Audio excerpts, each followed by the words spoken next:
2 cup மைதா, 1 cup dosa மாவு சேர்த்துக்கலாம். பொடியாக கட் பண்ணினா வெங்காயம் சேர்த்துக்கலாம். 1 கப் முருங்கைக்கீரை சேர்த்துக்கலாம். கொஞ்சம் போல் சீரகம் சேர்த்துக்கலாம். 1/4 டீஸ்பூன் உப்பு சேர்த்துக்கலாம். கொஞ்சமாக சோட்டா மாவு சேர்த்துக்கலாம். சேர்த்து கலந்து விட்டுடலாங்க.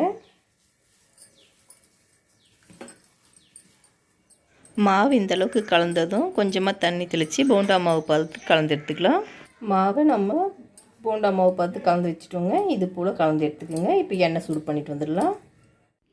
எண்ணெய் சூடாயிடுச்சுங்க. இப்போ போண்டா போட்டுக்கலாம்.